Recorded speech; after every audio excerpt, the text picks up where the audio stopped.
Hello, in the next edition of It's About Money, my guest will be Jonathan Westfall. He is the Executive Director at ROCovery Fitness. It's more than a fitness gym. We're excited to learn more about what ROCovery Fitness does, and stay tuned for the next edition of It's About Money.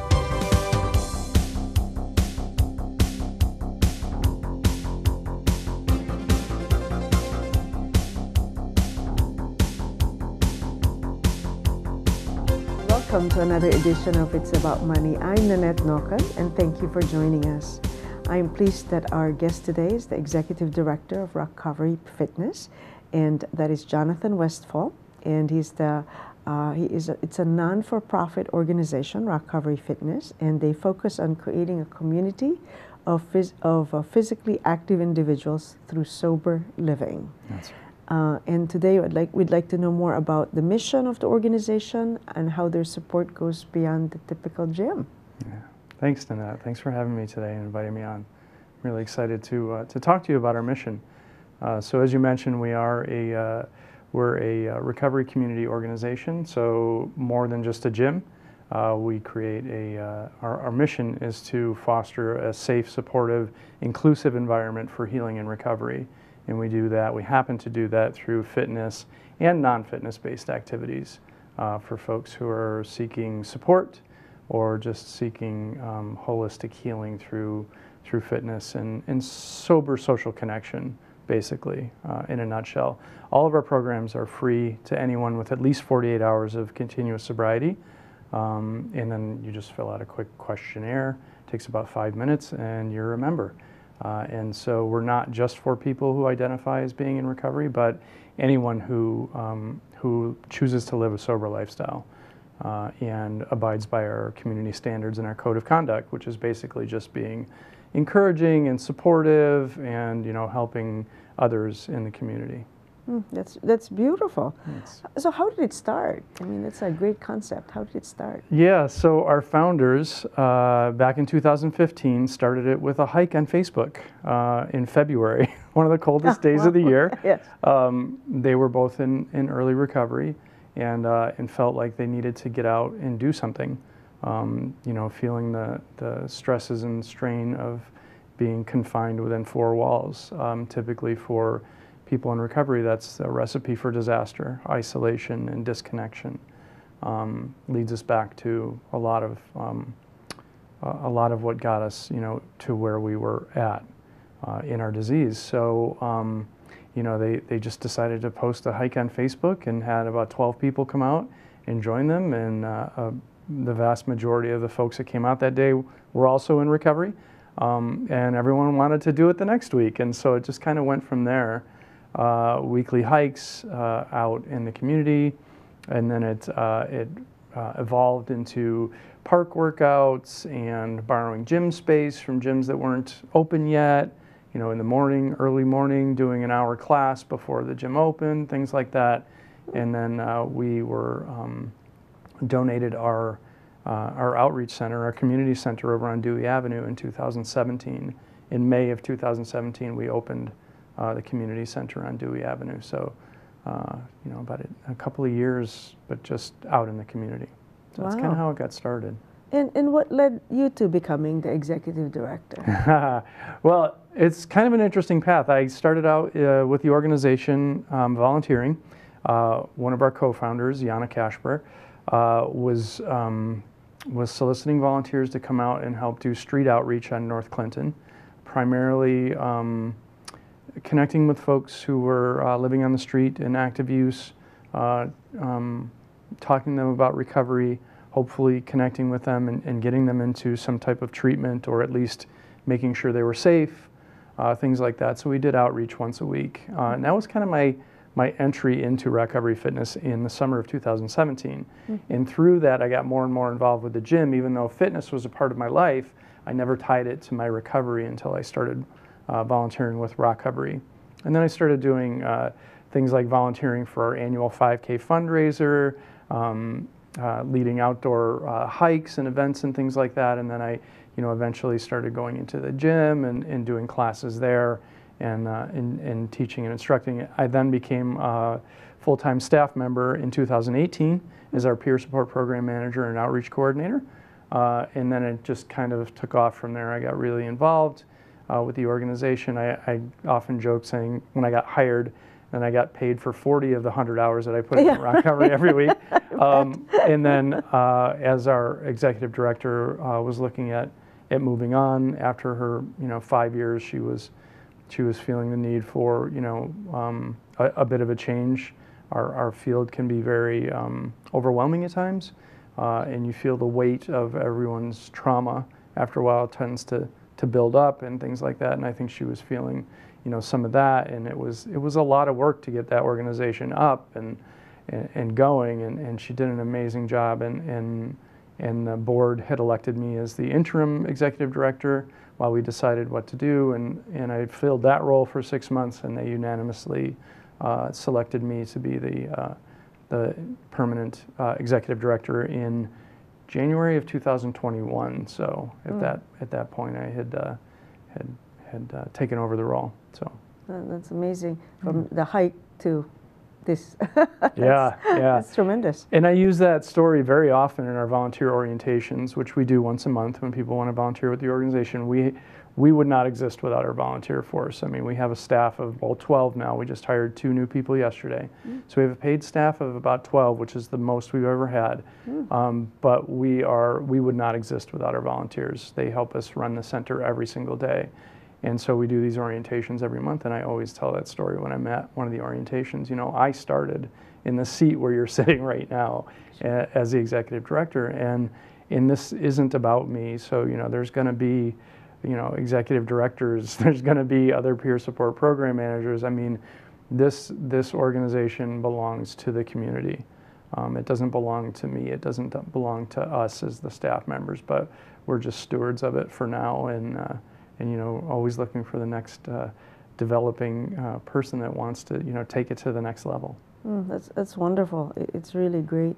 How do you remind us again the mission of the organization, and how do you, as executive director, carry that mission for ROCovery? So primarily our mission is to create a safe, supportive, and inclusive environment for healing and recovery. That's the short version of it. We help individuals rediscover their inner strength and resilience through fun, sober social connection, both fitness and non-fitness based. So we're really there to create a safe environment for folks to recover in. And so a lot of what my part in that is to help foster that environment through our our policies and our procedures, our programming, how I help support my staff, who then support our community. Our staff supports our volunteers support our members. It goes on and on from there. So creating that safe space starts with leadership and that vision, and how that vision is bought into, and then ensured that trickles down throughout the whole organization. We're very flat. I believe in transparency, and I believe in that as a leadership quality, being the best way to get the results that you are after. So I'm as transparent as I possibly can be, and I often tell my staff, I'm here to support you, not the other way around.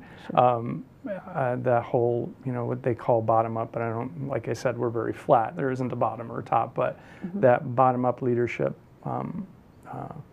style, I think, is really what I ascribe to, and what I believe is a strong position to go with. So that's wonderful. That's great.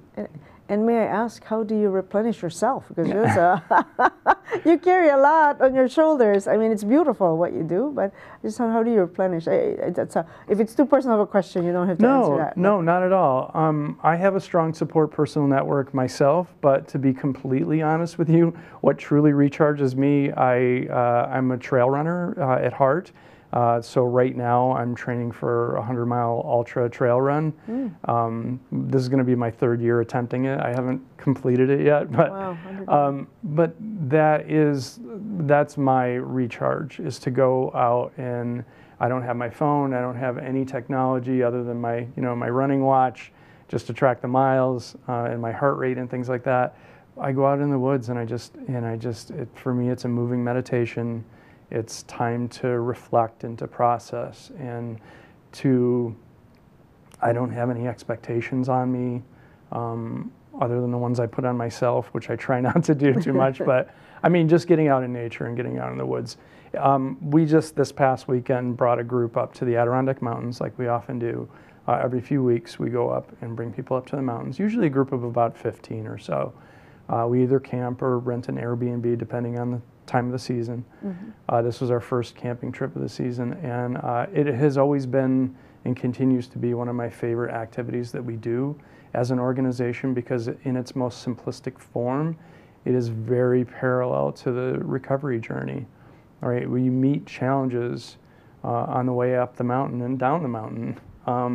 It looks daunting from the trailhead mm-hmm. when you're staring up at this mountain, especially for people that have never seen a mountain in person. Sure. You know, we brought people who grew up in New York City and never left the bounds of the city, and yes. you know, suddenly they're out in the Adirondacks looking at this mountain, and you know, it looks intimidating and it looks difficult, and you doubt whether you can do it or not. But one step at a time, that's the way we take it. And you got to take breaks, and sometimes you feel good, and sometimes you don't feel good, but you keep going. There's so many parallels to it, and that. Also, even though I'm there supporting other people, it really recharges me because it gives me an opportunity to look through that lens again, through that brand new lens of somebody who's just going out there for the first time, mm-hmm. in making those connections, connecting the dots between, oh yeah, this physical challenge is a lot like the challenge that I face, you know, yes. in my recovery and everyday life, and those are great reminders for me. Yes, you know, one of the during the pandemic, I heard about this phrase that emotion needs motion, yeah. that we were stuck inside mostly, but we need to move. I thought, yeah. oh, emotion needs motion, that's good. Got to go outside good. And move. Yeah, yeah. So, yeah, that's a great one. There's a lot of sayings. We have another one called move a muscle, change a thought. Oh, like yes, that really, you know, it gets us outside of our head. Yes. You know, to move your body, to be focused on something else. I'm not thinking about the problems that, you know, I don't know. And the people who are members, you call them members, people mm-hmm. who become part of it, you said that this is free for them to join. That's correct, yeah. But 100%. They can make a donation if they wanted to. That's correct, yeah. Yes. Like our Adirondack trips, we give the option to, you can make a small donation. The trips cost us, you know, sure, quite a bit of money between transportation, food, and lodging, and things like that. So we give people the opportunity, or they can just, you know, say, I want a scholarship for the trip. And so we don't want, the whole reason for ROCovery Fitness being is to remove those barriers to health and wellness for people who are in early recovery, which oftentimes mean, you know, they're either coming out of incarceration or a treatment facility or something like that where they haven't been employed for a while. So having the resources to be able to pay for a gym membership is just somewhere down the line, you know, sure. Food, clothing, and shelter come first. Right. And so that's the whole reason for us being, is to remove that barrier, that cost barrier to, and we don't believe it should be a barrier to healing and recovery, and having this holistic approach to that, being a fitness pathway, just being available to people, like you said, free of charge. But, you know, if people are coming along on the trip and they have the economic wherewithal to contribute, you know, we certainly welcome that as well. Sure, well, that's great. Jonathan Westfall, this is really fantastic that you are giving us all these wonderful things. We're going to take a quick break. It's about money. We're talking about with Jonathan Westfall, who's the Executive Director at ROCovery Fitness. Stay tuned. When I was diagnosed, I vowed not to give up on my dream of being a professional cyclist. That's when I found Breakaway from Cancer. When my brother was battling cancer, I needed help navigating the mazes of healthcare and insurance issues. I'm so thankful that Breakaway from Cancer helped me find my way. Through Breakaway from Cancer, I found a community that inspires me. At breakawayfromcancer.com, Amgen's Breakaway from Cancer nonprofit partners offer services to complement those provided by your medical team. And we're back. I'm Nannette Nocon. My guest today is Jonathan Westfall, and he's the Executive Director at ROCovery Fitness. Thanks again for being here, Jonathan. Really appreciate it. So I'm having a good conversation here about ROCovery Fitness, which is amazing. You guys do wonderful work, so thank you for that, for our community. Thanks. So tell us again the requirements for membership at ROCovery Fitness. So there's very few. There's really only two. one major one. That's 48 hours of continuous sobriety, at least 48 hours of continuous sobriety. You can have more, certainly, but that's the bare requirement of what we ask for coming into the center. And I'll expand on that in a second. And the other one is just filling out a membership questionnaire. It's not an application. Everyone gets in. So it's just a questionnaire in order for us to help us apply for grants and things like that. So it gives us some demographic information, lets people know what we expect as far as like code of conduct and community standards and things like that, and a release of liability, you know, for our insurance people. You mentioned grants, so there's a lot of grants that you could apply for different programs. Yeah, that's wonderful. Absolutely. Yeah. Okay. And you mentioned some of the services that, like the trips and stuff like that, recent trip to Adirondacks earlier in our program. What other services do you provide at ROCovery Fitness? Oh gosh. So I wish that was a short answer. We have a lot of things going on. Pretty much 7 days a week we have something going on at ROCovery because again, you know, addiction doesn't take a break. It doesn't rest. So we really want to be there and be available for people, you know, the majority of the day. So we've got classes and events. Our outreach center and open gym is open 6 days a week. The outreach center is not necessarily open on Sunday. That's the only day that we like to take a rest. Yes. So, but we will have a class now and again on Sunday as well. But within that, we have, you know, everything from fitness classes, group fitness classes, to the open gym, as I mentioned.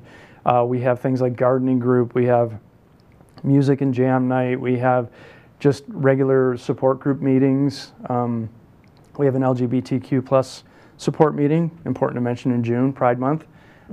We have an addictions bereavement support group. We have Warrior Moms and Warrior Dads support groups that we co-facilitate with NAMI Rochester, and all kinds of things. You know, our web calendar on our website is very robust, and we keep that updated daily with any daily class information, if there's a weather cancellation, things like that. So, you know, I encourage people to go to our website, which is ROCoveryFitness.org. And look at our web calendar for our daily list of events and things like that, but there's always something going on. We also offer, as I mentioned, you know, 48 hours of continuous sobriety to come into the center, but if somebody's having a hard time getting to that, but that's a goal of theirs, or they want some additional support, we have, most of our staff members are outreach and engagement specialists of one form or another, who provide additional support to people out in the community.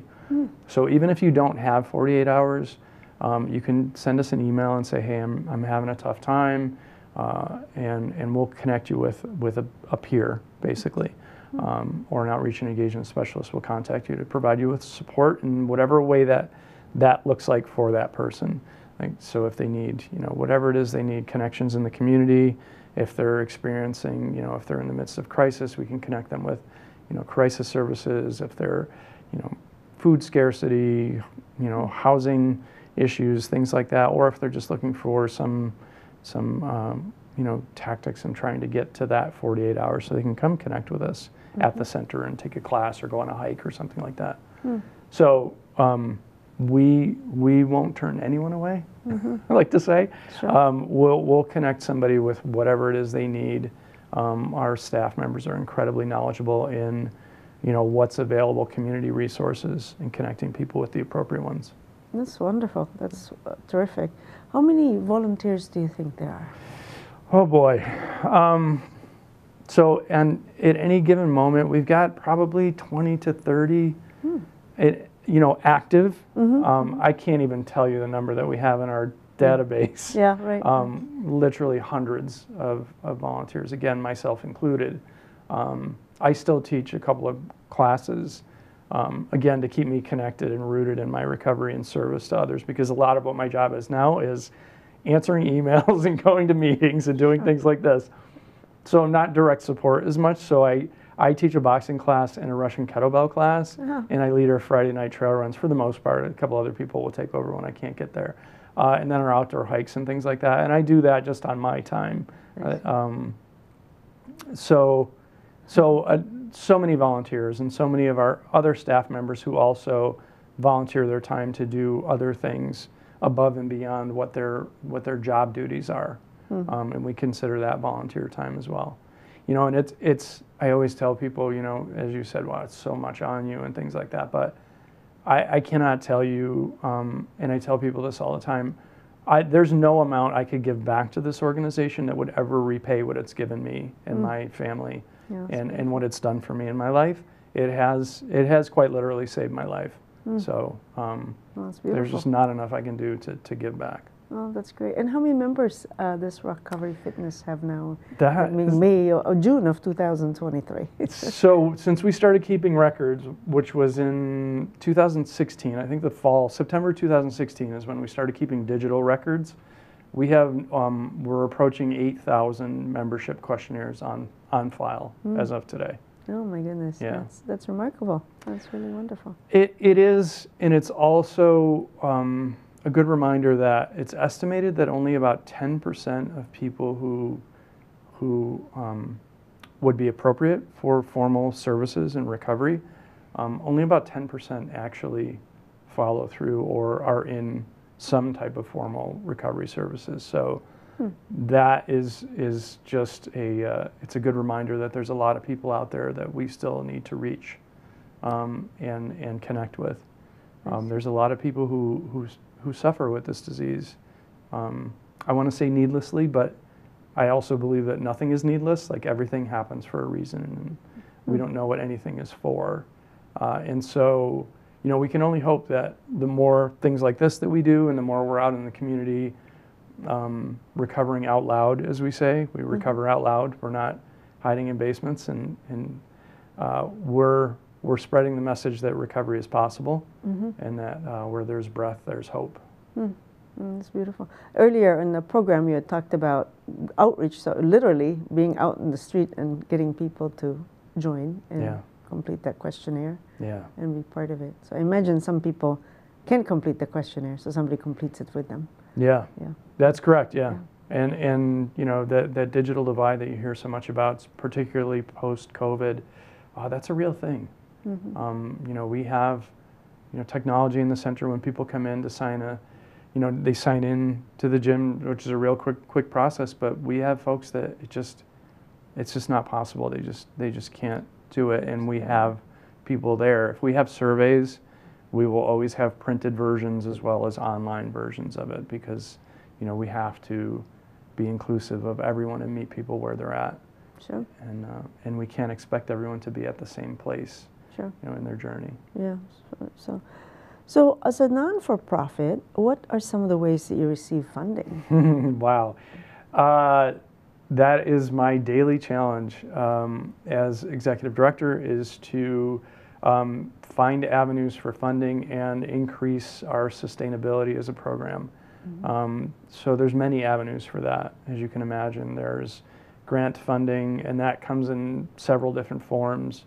There's state grant funding. There's local county grant funding that we apply for. There is foundation grants. There's numerous foundations, philanthropic foundations in the community.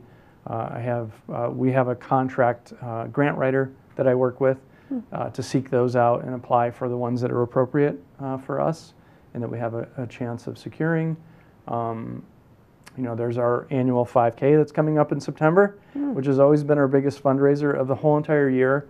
But it is our single biggest fundraiser that helps offset. Like, a lot of grants will have requirements, and we operate programs with them. A lot of our staff are funded by those grants. But there's an awful lot of expenses that we, you know, operating a community center, we incur that are not covered by grants. So that helps us kind of offset some of those. Last year we had 532 participants in the 5K. Oh my gosh, wow. Yeah. We raised right around 60,000. Nice. You know, our goal is 75,000, but we'll get there. And then we were told that was most of the other, by our race organizers and timing company, had said that most of the race, since COVID, most races attendance are down. Ours was one of the only ones they did last year, which the numbers were actually up since COVID. Impressive. So, yeah. That's great. What's the budget for ROCovery? Oh gosh, that's a really good question. It's a really moving target, and it really depends on the grants that we have, and then as I mentioned, we just hired 2 new staff members, so that affects our budget. Sure. Anywhere between $600,000 and $800,000 a year. So you could adjust your programs depending on what grants you get, of course. Yes, that's correct. Great. Yeah. Yep. And but the run is your #1 fundraiser. Yeah. Yes. Yeah, it sure is. And so we get private donations from folks in the community all the time. You know, unfortunately, when we have folks in our community that unfortunately pass away of an overdose or some other connection to their addiction, there will be in lieu of flowers in the obituary, and we'll get donations in folks' names through that. That, honestly, when the organization began, before we got involved in grant applications and things, that was our largest revenue source, was in lieu of flowers. Fortunately, we've moved on from that stage of things, but it is still very nice too. Yeah. You're right. Yeah, I think that's wonderful. So, what is it? Final question is what is about fitness that really you feel that helps people in their journey to recovery? I mean, there's the physical and there's also the psychological aspect of it. Yeah, and there's actually a lot of scientific data on how it helps. There's been tons of research, the endorphins that it releases in the brain, things like that. For me, I can speak from my personal experience, and then the experience that I've heard from others. For me, it gets me out of my head. Like if there's something bothering me, I know if I go for a run, it's gonna break me out of that rumination, that mental just rehashing the problem over and over and over again until it kind of consumes me. And so that I find helps me a lot. It also, from a holistic standpoint, we find it has a halo effect on folks. You start taking care of yourself physically. I'm less apt to want to go out and drink on a Friday night if I'm running a race on Saturday morning, right? So I tend to, I'm more careful about what I eat. I sleep better. There's all kinds of things that it will affect because I now have this goal that I want to achieve. Sure. For whatever reason. Right. There's some other conversations we could have around that too. There's oftentimes, and again, speaking for myself, early in recovery, it may have been a replacement addiction, right? So instead of drinking, I'm working out constantly, and then, right, my life is out of balance for another reason. But at least it's not as destructive as drinking. And while I'm doing that, I'm also building relationships with folks at the center, and hopefully, eventually my life gets into more balance, and I'm not as imbalanced as I once was. So that is certainly a part of it. And so because until our brains have really rewired, there is a lot of research around that as well. I am a hands-on person, and people oftentimes will learn that way, and those learnings, those lessons that we learn in the gym or on a hike, they're very relatable to the challenges that we face in life, right? And not giving up. And we learn these things in a group, in a safe environment where it's safe to fail, right? I can try this thing, I can fail and still be encouraged, and it just creates a way to fail with grace and with dignity. Like, you're not going to get this the first time, and that's okay, because that's how we learn. Yeah. And I think that I've heard from other people and experienced it for myself that is one of the things about fitness that helps people in recovery. That's great. That's great. I wish we had more time, but this is fantastic. Thank you so much, Jonathan. Thank you. And thank you, our guests, for joining us. We've had a delightful conversation from the Executive Director of ROCovery Fitness. It's Jonathan Westfall. Thank you for joining us. Thank you, Jonathan. It's been a wonderful conversation. Check them out on their website. We'll post them on our screen here. And thank you for joining us. Nannette Nocon. Until next time, it's about money.